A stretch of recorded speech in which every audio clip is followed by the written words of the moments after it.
Pass me another marshmallow, would ya? James asked with a grin. I chuckled and tossed him one from the bag. James speared it on his stick and held it over the crackling fire, turning it slowly until it was perfectly golden brown all over. The 5 of us were nestled in the woods, miles from civilization, enjoying a weekend camping trip together.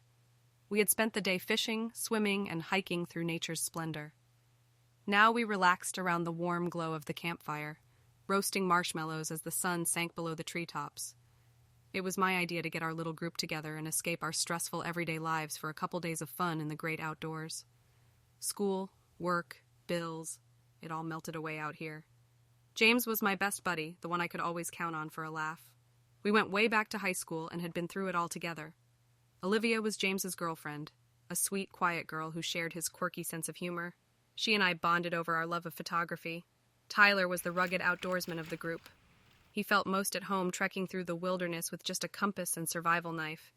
It was Tyler who led us on an awesome cliffside hike earlier today. And then there was Mike. Mike was a longtime friend who had moved across the country last year, so it was great to reunite around the campfire just like old times. He was full of creepy stories and legends, always trying to scare us, though we just rolled our eyes. Mike proceeded to tell us a chilling tale about the legend of the Wendigo, a mythical creature that was rumored to stalk these very woods. According to ancient lore, the Wendigo was a gaunt, towering fiend with ash-gray skin pulled taut over its skeletal frame. It had long, spindly limbs ending in gnarled hands and feet, and a head topped with enormous antlers. But its most terrifying features were its glowing red eyes and its fanged maw, lined with jagged teeth. The Wendigo was said to have an insatiable hunger for human flesh. Its piercing shrieks could mimic human voices, allowing it to lure victims within range of its razor-sharp claws. Once it sank its teeth into living prey, it would devour them greedily. According to Mike, the creature possessed supernatural speed, strength, and stealth when hunting. We had all laughed nervously at his scary stories earlier, but now, surrounded by miles of dark, untamed wilderness, they didn't seem so far-fetched. Every little sound put me on edge. The cry of a night bird, a snapping twig, leaves rustling in the wind. I imagined a Wendigo lurking behind every tree, watching and waiting. As the evening went on, we dug into the stash of graham crackers, chocolate bars, and marshmallows I had packed for s'mores. The sweet, sticky treats were the perfect complement to our idyllic night under the stars. Stuffed on s'mores, we lay back in the grass and gazed upward, marveling at the dazzling sea of constellations glittering high above us.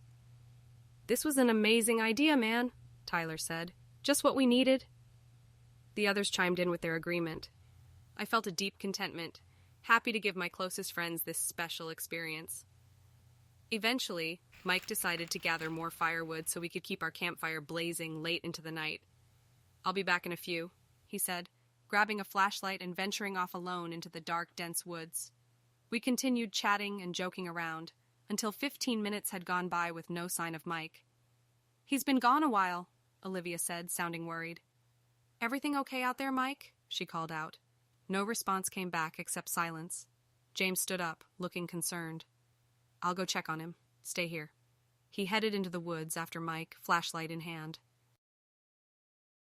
Minutes ticked by, with no sight of either of our friends. Uneasy glances were exchanged around the fire. Then, without warning, a nightmarish scream rang out somewhere deep in the woods, followed by unnatural roars and shrieks that turned my blood to ice. We huddled close in shock and terror as the eerie sounds continued before abruptly going silent again. "We have to find them," Olivia cried. Olivia pleaded. Despite our terror, we knew we had to try. Gripping our flashlights, we headed reluctantly into the forest, shouting the names of our missing friends. I swept my flashlight beam over the ground, searching for any sign of James or Mike. Suddenly, it glinted off something halfway buried in the dirt. I rushed over and gasped. It was a bloody, torn-up shoe, unmistakably James's. Beside it lay Mike's discarded flashlight, lens cracked and stained with blood. Pressing deeper into the woods, our dread mounted. Then my light illuminated a nightmarish sight. James's mutilated body, his torso ripped brutally open. I gagged at the sight of his entrails spilled onto the leaves. A hulking shape was hunched over the body, face buried in James's abdominal cavity, feasting. It looked up, eyes glowing malevolently red in the flashlight beams. Blood dripped from its gaping maw, lined with jagged fangs. It unleashed an unearthly scream, rising to its full towering height. "Wendigo!" Mike cried out in terror. The skeletal beast let loose a bone-chilling shriek and charged at us. We fled in all directions, desperately seeking an escape from this living nightmare. My heart thundered as I ran blindly through the woods, hearing the heavy footfalls of the Wendigo pursuing me, smashing branches and trees as it barreled through the forest. Somewhere nearby, Olivia's panicked screams rang out, followed by a sickening crunching sound that turned my stomach. There was no question, the Wendigo had caught her. I forced myself to keep running, even as burning pain seared my lungs. I couldn't stop, couldn't end up like James or Olivia. Then my foot snagged on a root, and I crashed hard to the forest floor. I cried out as a sharp pain radiated from my ankle. It was surely sprained or broken. I knew now I could never outrun the monster on this injured ankle. I clawed the ground for anything I could use to defend myself, finally gripping a thick fallen branch. Wincing in pain, I struggled to my feet.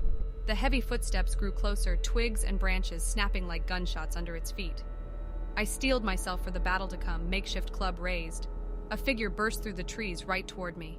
I swung with all my might and barely missed crushing Tyler's skull. "It's me!" he cried. I dropped the branch, flooded with relief at the sight of my friend. But our reunion was short-lived. We had to move, now. Adrenaline masking the pain in my ankle, we fled through the woods as howls and shrieks followed close behind.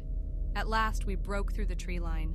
Tyler's pickup truck sat parked in the moonlight, our only hope of escape. We raced for the doors. As Tyler fumbled to unlock them, I risked a glance back at the tree line. Two glowing crimson eyes stared hungrily from the shadows. An inhuman growl rumbled forth as the creature stalked toward us.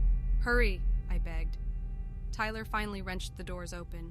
We dove inside and peeled out in a spray of dirt, just as the Wendigo burst from the woods, clawing at the air in fury at our escape. As we sped away from the blood-stained scene of horror, the full trauma of what happened threatened to overwhelm me. Two of my closest friends were dead, torn apart and devoured by a monster straight out of a nightmare. Tyler and I had barely escaped with our lives. I knew we were forever marked by the evil we had witnessed in those woods. The legend was real. The Wendigo's chilling shrieks would haunt my dreams until my last breath.